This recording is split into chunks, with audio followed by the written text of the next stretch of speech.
नमस्कार, बघूयात आजचा पहिला प्रकार। इथे मी एक मोठ्या साईजचा पिकलेला आंबा घेतलेला आहे। आता हा आंबा 2-3 वेळेस पाण्याने वॉश करून घेतला आणि त्याला कापडाने पुसून घेतलं। आता आपण आंबा कट करून घेऊयात आणि कट करून घेतलेल्या या आंब्यावरती अशा पद्धतीने आपल्याला सुरीने मार्किंग करून घ्यायची आहे आणि चमच्याने हा पल्प आपल्याला अशा पद्धतीने काढून घ्यायचा आहे। मँगोचा पल्प काढायची ही पद्धत अगदी सोपी आहे आणि अगदी छान असा हा मँगोचा पल्प आपण काढू शकतो। आता हा मी आंब्याचा पल्प पूर्णपणे काढून घेतलेला आहे। याला मिक्सरच्या भांड्यामध्ये आपण आता काढून घेऊया। यामध्ये आपल्याला 1 वाटी मिल्क पावडर घालायची आहे। आता ज्या वाटीने आपण मिल्क पावडर घेतली आहे त्याच वाटीने 1 वाटी खोबऱ्याचा कीस घालायचा आहे आणि 1 वाटी आपण आता यामध्ये दूध घालूयात। आता हे सर्व जिन्नस आपल्याला मिक्सरमध्ये छान फिरवून घ्यायचे आहे। हे बघा अशा पद्धतीने इथे हे मिश्रण आपलं तयार झालेलं आहे। तर इतपतच आपल्याला घट्ट हे मिश्रण ठेवायचं आहे, यापेक्षा जास्त पातळ करायचं नाही। आता गॅसवरती मी कढई गरम करायला ठेवली आहे। यामध्ये 1 चमचा साजूक तूप घालून घ्यायचे आणि तयार करून घेतलेलं हे मिश्रण आपल्याला आता कढईमध्ये घालून घ्यायचं आहे। यामध्ये आपण अर्धी वाटी साखर घालूया। गोडाचं प्रमाण आवडीप्रमाणे तुम्ही कमी जास्त करू शकता। आता आपल्याला साखर विरघळेपर्यंत हे मिश्रण छान मिक्स करून घ्यायचं आहे। इथे आता साखर छान या मिश्रणामध्ये विरघळलेली आहे। आता या मिश्रणाचा जोपर्यंत गोळा होत नाही तोपर्यंत आपण याला सतत मिक्स करत शिजवून घेणार आहोत। हे मिश्रण शिजायला जास्त वेळ लागत नाही। आपण आधीच हे मिश्रण घट्टसर तयार करून घेतलेलं आहे, त्यामुळे अगदी 3 ते 4 मिनिटांमध्ये याचा अशा पद्धतीने गोळा तयार व्हायला सुरुवात होते आणि तुम्ही बघू शकतात हे मिश्रण अशा पद्धतीने कढईपासून पूर्ण सेपरेट व्हायला लागतं आणि छान याचा मस्त गोळा तयार होतो। अगदी परफेक्ट। आता इथे आपला हा गोळा छान तयार झालेला आहे। आता गॅस बंद करून घेऊयात आणि याला चेक करून घ्यायचं आहे। थोडंसं मिश्रण हातामध्ये घ्यायचं आणि याची अशा पद्धतीने गोळी तयार करून बघायची। मिश्रण अजिबात हाताला चिटकत नाहीये आणि छान याची गोळी तयार होते, म्हणजे हे मिश्रण छान तयार झालंय। इथे आज आपण आंब्याची बर्फी तयार करणार आहोत, तर त्यासाठी इथे मी एक टीन घेतलेला आहे। याला आतमध्ये बटर पेपर लावून घेतला आणि थोडंसं तूप लावून घेतलेलं आहे। आता यामध्ये आपल्याला छान कट करून घेतलेले पिस्त्याचे काप घालायचे आहे। असे पिस्त्याचे काप घातल्यामुळे बर्फी दिसायला छान दिसते। आता हे तयार करून घेतलेलं बर्फीचं मिश्रण अगदी छान कडकडीत गरम असताना लगेच टीनमध्ये आपल्याला ट्रान्सफर करून घ्यायचं आहे। हे बघा अशा पद्धतीने। आता हे बर्फीचं मिश्रण आपल्याला स्पॅच्युलाने छान अशा पद्धतीने दाबून एकसारखं सेट करून घ्यायचं आहे। इथे मी मिश्रण छान एकसारखं सेट करून घेतलेलं आहे। तुम्ही इथे वाटीचा वापर सुद्धा हे मिश्रण सेट करण्यासाठी वापरू शकता। आता ही बर्फी आपल्याला 2 ते 3 तास रूम टेम्परेचरवरती सेट करण्यासाठी ठेवायची आहे।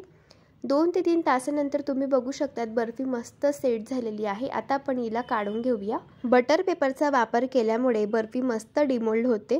आता हा बटर पेपर आपण काढून घेऊया। तुम्ही बघू शकतात दिसायला काय मस्त दिसते ही बर्फी।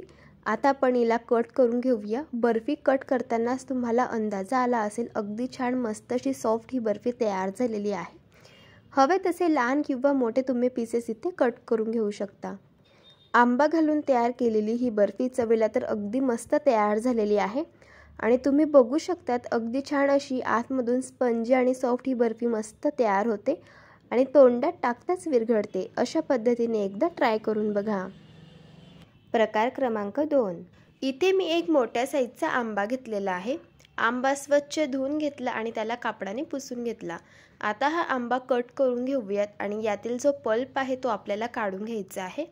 हे बघा अशा पद्धतीने।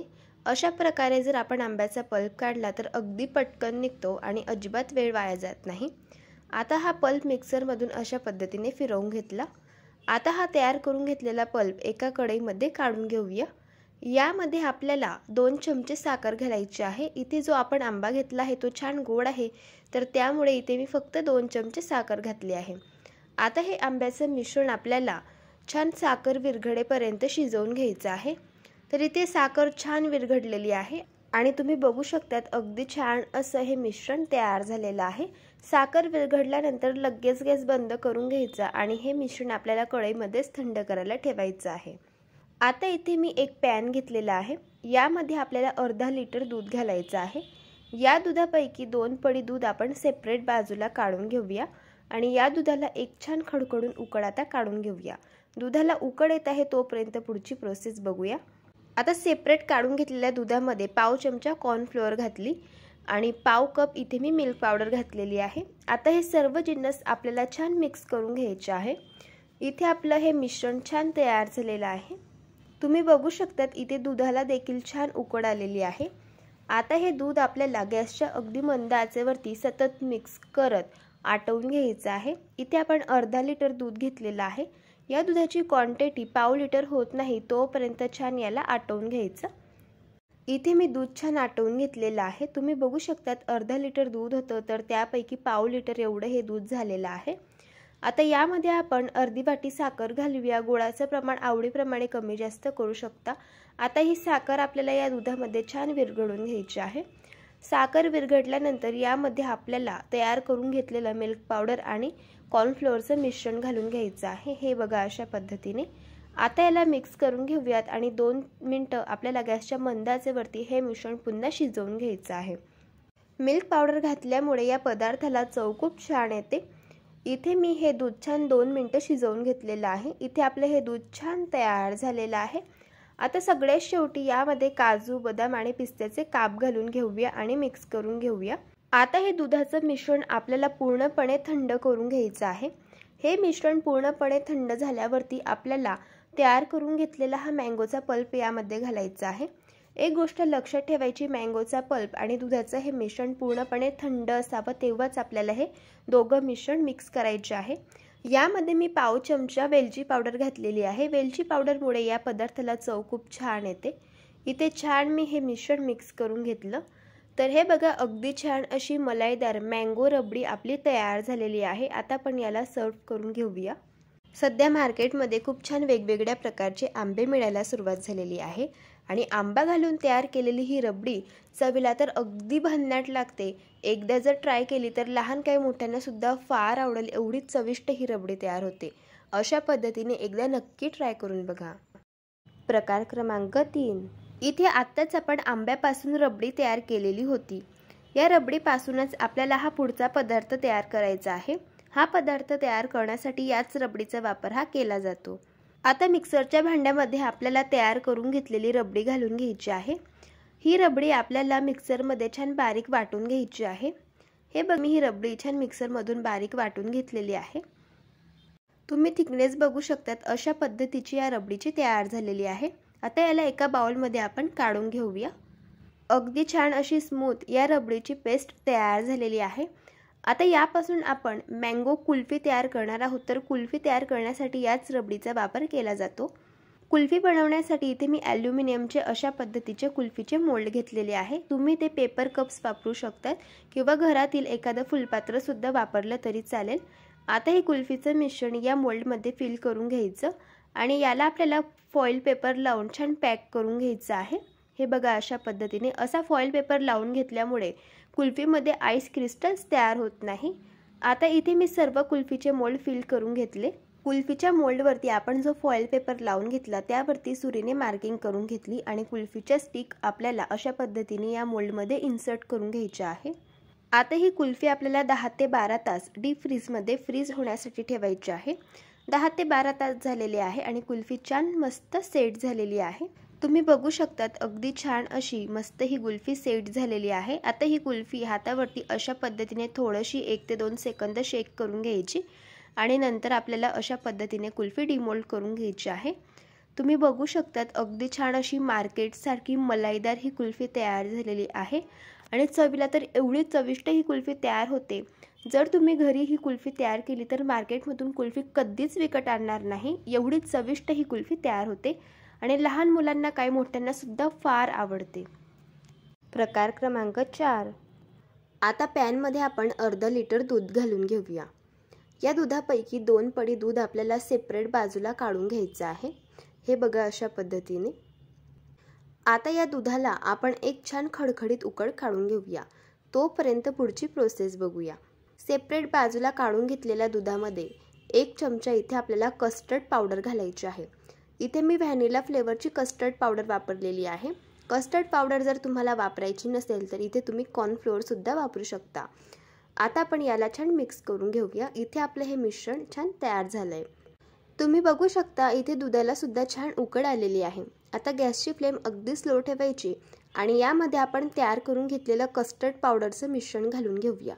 हे मिश्रण असं थोडं थोडं घालायचं आणि मिक्स करत जायचं आहे, कारण कस्टर्ड पावडरच्या लगेच दुधामध्ये गाठी व्हायला सुरुवात होतात, त्यामुळे लगेच अशा पद्धतीने थोडं थोडं मिश्रण घालून मिक्स करून घ्यायचं। आता हे मिश्रण आपल्याला 3 ते 4 मिनिटं गॅसच्या मंद आचेवरती शिजवून घेणार आहोत। जोपर्यंत या मिश्रणाला हलकासा घट्टपणा येत नाही तोपर्यंत छान याला शिजवून घ्यायचं। इथे मी हे मिश्रण 3 ते 4 मिनिटं शिजवून घेतलेलं आहे। तुम्ही बघू शकता दुधाला हलका घट्टपणा आलाय। आता यामध्ये आपल्याला अर्धी वाटी साखर घालायची आहे। गोडाचं प्रमाण आवडीप्रमाणे तुम्ही कमी जास्त करू शकता। साखर छान आपल्याला दुधामध्ये विरघळून घ्यायची आहे। आता साखर छान दुधामध्ये विरघळलेली आहे। साखर घातल्यामुळे हे मिश्रण थोडंसं पातळ होतं, त्यामुळे पुन्हा 2 ते 3 मिनिटं गॅसच्या मंद आचेवरती याला शिजवून घ्यायचं। हे बघा अशा पद्धतीने इथे आपलं हे मिश्रण छान तयार झाले। आता गॅस बंद करून घ्यायचा आणि हे मिश्रण आपल्याला पूर्णपणे थंड करून घ्यायचं आहे। आता मिश्रण थंड होत आहे तोपर्यंत पुढची प्रोसेस बघूया। इथे मी मोठ्या साईजचा पिकलेला आंबा घेतलेला आहे। आंबा 2-3 वेळेस पाण्याने वॉश करून घेतला आणि नंतर त्याला कट करून घ्यायचा आहे आणि आंब्याचा जो पल्प आहे तो अशा पद्धतीने आपल्याला काढून घ्यायचा आहे। आता हा पल्प आपल्याला पाण्याचा वापर न करता छान मिक्सरमध्ये बारीक करून घ्यायचा आहे। हे बघा अशा पद्धतीने याला एका कढईमध्ये काढून घेऊया। यामध्ये आता आपण 2 चमचे साखर घालून घेऊया। इथे जो आपण आंबा वापरलेला आहे तर तो छान गोड आहे, तर त्यामुळे इथे मी फक्त 2च चमचे साखर यामध्ये घालून घेतली। आता कढई गॅसवरती ठेवूयात आणि आता आपल्याला हा आंब्याचा पल्प छान शिजवून घ्यायचा आहे। जोपर्यंत यातील साखर छान विरघळत नाही तोपर्यंत याला छान शिजवून घ्यायचं। इथे मी हा आंब्याचा पल्प छान शिजवून घेतलेला आहे आणि छान यातील जी साखर आहे तर ती विरघळलेली आहे। आता गॅस बंद करून घ्यायचा आणि हे मिश्रण आपल्याला पूर्णपणे थंड करून घ्यायचं आहे। आता कढईमध्ये 1.5 ग्लास पाणी घालून घेऊया। आता या पाण्याला आपण छान खडखडून एक उकड काढून घेऊया। पाणी छान आता उकडलेलं आहे। यामध्ये आता आपण पाव वाटी साबुदाणा घालणार आहोत। इथे मी जो बारीक साबुदाणा मिळतो तर तो वापरत आहे। इथे तुम्ही जो रेग्युलर आपण खिचडीसाठी साबुदाणा वापरतो जाड क्वालिटीचा तो सुद्धा तुम्ही इथे वापरू शकता। आता हा साबुदाणा ट्रान्सपरंट होईपर्यंत आपल्याला 5 ते 6 मिनिटं गॅसच्या मंद आचेवरती शिजवून घ्यायचा आहे।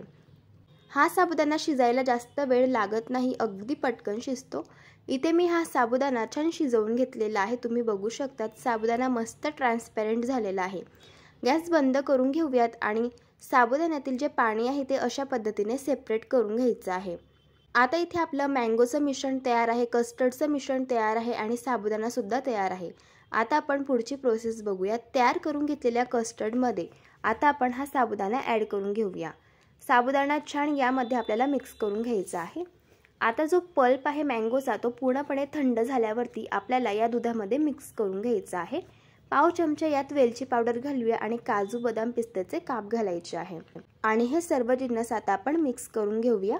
हे सर्व जिन्नस मिक्स करताना फक्त एक गोष्ट लक्षात ठेवायची, तयार करून घेतलेलं कस्टर्डचं मिश्रण आणि मँगोचं मिश्रण दोघंही थंड असावं आणि तेव्हाच आपल्याला हे सर्व जिन्नस मिक्स करून घ्यायचे आहे। जर आपण गरम असताना हे सर्व जिन्नस मिक्स केले तर दुधाचं मिश्रण फाटू शकतं, त्यामुळे सर्व जिन्नस थंड झाल्यावरती एकत्र करून घ्यायचे। तर हे बघा इथे आपलं हे मँगो डिलाईट तयार झालेलं आहे। याला एका बाउलमध्ये मी सर्व करून घेते। यावरती काजू बदाम पिस्त्याचे काप घातले आणि थोडेसे मँगोचे कट करून घेतलेले पीसेस घालायचे। असं हे मँगो डिलाईट दिसायला एवढं सुंदर दिसतं, त्यापेक्षा चवीला तर अगदी भन्नाट लागतं। एकदा अशा पद्धतीने ट्राय करून बघा। प्रकार क्रमांक 5। आता एका मिक्सरच्या भांड्यामध्ये अर्धी वाटी आपण आंब्याचे काप घालून घेऊया। आता यामध्ये आपल्याला पाव वाटी बारीक कापून घेतलेली कैरी घालायची आहे आणि अर्धी वाटी आता यामध्ये आपल्याला साखर घालायची आहे। थोडंसं पाणी घालून मिक्सरमधून याला छान बारीक आपल्याला वाटून घ्यायचं आहे। हे बघा अशा पद्धतीने। आता हे तयार करून घेतलेलं आंब्याचं मिश्रण एका चाळणीवरती घालून घेऊया आणि याला आता आपल्याला अशा पद्धतीने गाळून घ्यायचं आहे। जर या मिश्रणामध्ये काही आंब्याच्या फोडी किंवा कैरीच्या फोडी राहिल्या असतील तर त्या सुद्धा व्यवस्थित छान रिमूव्ह होतील। हे बघा अशा पद्धतीने। आता इथे आपलं हे आंब्याचं मिश्रण तयार झालंय। याला आता आपण शिजवून घेऊया। गॅसच्या अगदी मंद आचेवरती 3 ते 4 मिनिटं छान मिक्स करत याला शिजवून घ्यायचं आहे। हे बघा अशा पद्धतीने इथे आपलं मिश्रण छान शिजलेलं आहे। आता गॅस बंद करून घेऊयात आणि याला एका बाउलमध्ये थंड होण्यासाठी काढून घ्यायचं आहे। इथे आज आपण आंब्याची फ्रुटी तयार करणार आहोत. तर हे मिश्रण पूर्णपणे थंड झाल्यावरती यामध्ये आपल्याला फ्रीजमधील थंडगार 2 ग्लास पाणी घालायचं आहे. अर्ध्या आंब्यापासून अर्धा लिटर फ्रुटी तयार होते आणि एका आंब्यापासून 1 लिटर एवढी फ्रुटी तयार होते. आता आपल्याला पाण्यासोबत हे मिश्रण छान मिक्स करून घ्यायचं आहे. जर तुम्हाला ही फ्रुटी 15 ते 20 दिवस स्टोअर करून ठेवायची असेल तर यामध्ये पाव चमचा लिंबाचा रस किंवा पाव चमचा व्हाईट व्हिनेगर घालायचं आणि छान यामध्ये मिक्स करून घ्यायचं. ही फ्रुटी व्हाईट व्हिनेगर आणि लिंबाचा रस घातल्यामुळे अजिबात खराब होत नाही आणि 15 ते 20 दिवस तुम्ही या फ्रुटीचा आस्वाद घेऊ शकता. फक्त फ्रुटी स्टोअर करताना फ्रीजमध्ये स्टोअर करून ठेवायची. आता ही तयार करून घेतलेली फ्रुटी आपण ग्लासमध्ये सर्व्ह करून घेऊयात. फ्रेश आंब्यापासून तयार केलेली ही फ्रुटी चवीला तर अगदी मस्तच लागते. एकदा जर घरी ट्राय केली तर बाहेरून तुम्ही कधीच फ्रुटी विकत आणणार नाही. अशा पद्धतीने एकदा नक्की ट्राय करून बघा.